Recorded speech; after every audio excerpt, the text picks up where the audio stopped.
All right. Peace and blessings. This is ShanGO Ray, aka Real Deal Ray, your intuition's mouthpiece. When the monkey mind wants to take that, and it's going to happen. It's going to make you its bitch. But title of this video is Microwave Magic. Okay, and it's actually inspired by some things that I was pontificating on yesterday, and just some things to consider. And the reason it's called microwave magic, as we've heard, is everybody wants what they want, you know, and I want it now, but there's just some things to consider, all right? Whether this is something that, if you are doing something for yourself, or whether you're type of a practitioner, a sorcerer, an energetic technician, magician, a reality hacker, whatever you want to call it, okay? There's always some things to consider. And I started thinking about things as it relates, just different ways of approaching magic and what it really means, as far as affecting change and effecting change, whether that be for myself or whether that be for, a client. And I don't want to say it's a danger, but something that you definitely want to consider. Now, we all know that when dealing with what we call magic, is there is an incubation time, but that there is no set quantified incubation time for something to appear, for something to manifest, for something to crystallize, to realize in one's reality. Okay? And the reason why this is if everything is energy, which it is, and energy is always moving, which it is, there's all these different frequencies and wavelengths going on.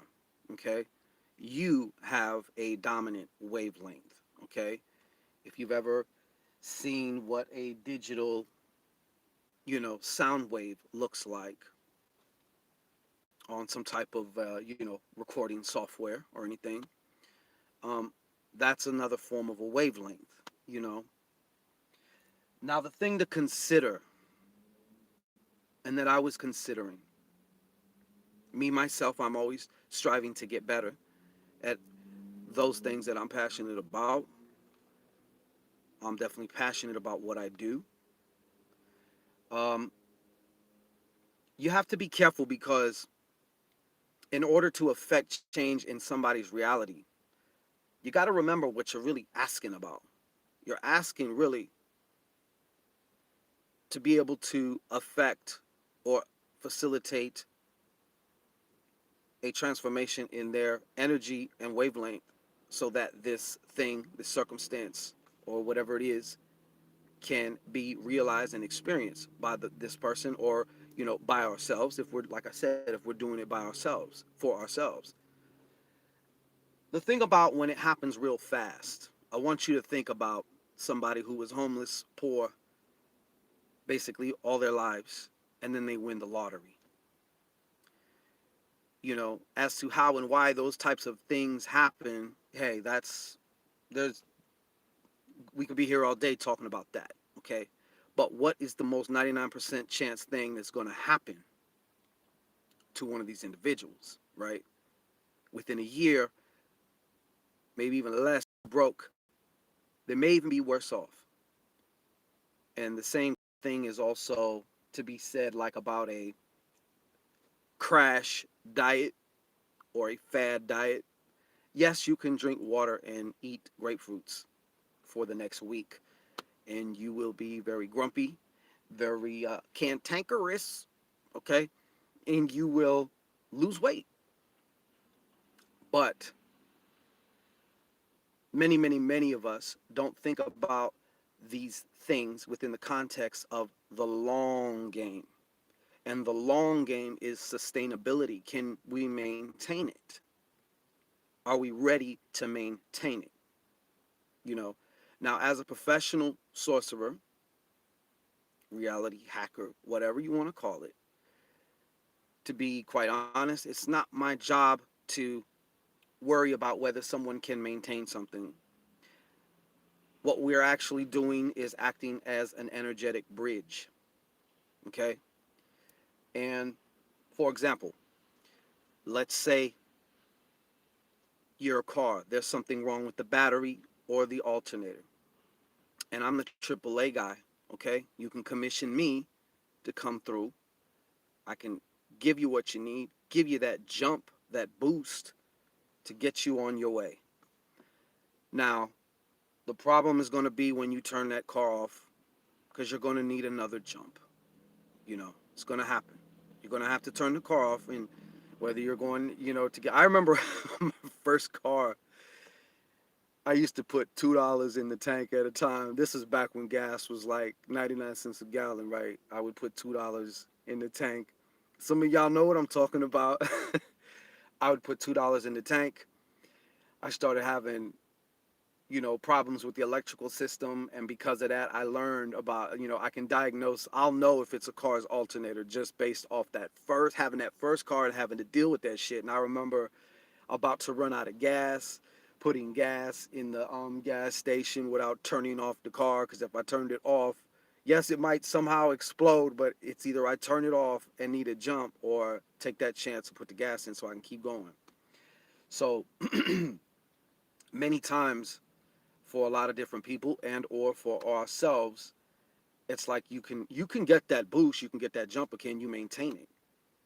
you know Sometimes when things take whatever natural time they're going to take, or whatever time they're going to take, it's really a preparatory thing. And it's not like there's some set time floating out there for this. The time is based upon whether I or whoever is getting adjusted, energetically speaking, how long is it going to take for them to be able to align their wavelength, their frequency, to the desired result? And to the degree of how much those differ, how much momentum that person has being in that other frequency, which is repelling what they say they want. Some people are really close to almost they're it's like when you go to make a change, some people will make that change because they're sick and tired of being sick and tired, and they're ready. you know and some people may be sick and tired, but they're still not ready. you know so those that are really close are the easiest ones, and a lot of times they will experience the fastest result and probably be able to keep it. Okay. But the reason I'm just saying all that is to say, by allowing yourself that time to adjust your frequency, you will get spot on more or less what you want. But more importantly, as far as the one who's receiving that or experiencing that, you will be able to keep it and maintain it, whether that is some type of,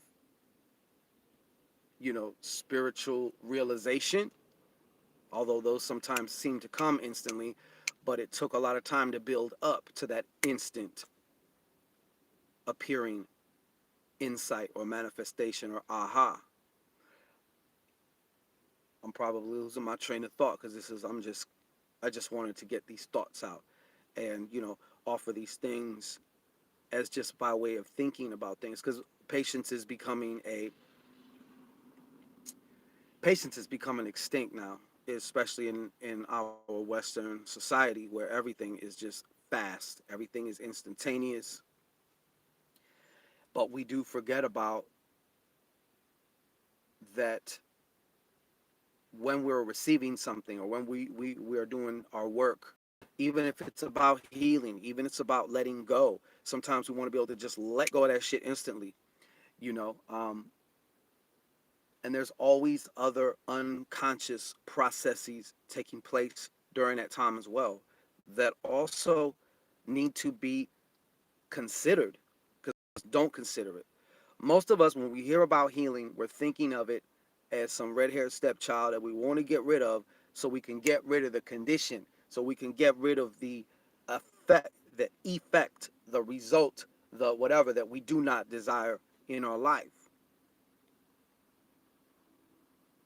But we forget about the preparation. It's like getting acclimated to a certain temperature or something like that. You need to be able to do that. You need to also allow yourself, or if it's about a client, for those professionals out there, those doing what they do, you got to factor that in your work as well now. That was drilled home to me too. It's not just about the result. Although, conversely, you can view it like, well, this desired result actually holds all those changes within it, all those things, all whatever that means, it's already ensconced in what we call this result, whatever that is, you know. But like I said, don't be so hasty, you know. If you are the long game, for yourself, for whatever it is that you're doing, even just your own shadow work, you have to be patient, you know. And of course, paradoxically, when you stop focusing on the time factor, things happen a lot faster. It's just it's just the way it is. A watch pot never boils, you know? So for all you practitioners out there, whether, like I said, it's for yourself or whether it's for somebody else, you have to consider that also. Sometimes things have taken a lot longer than, my ego wants it to take.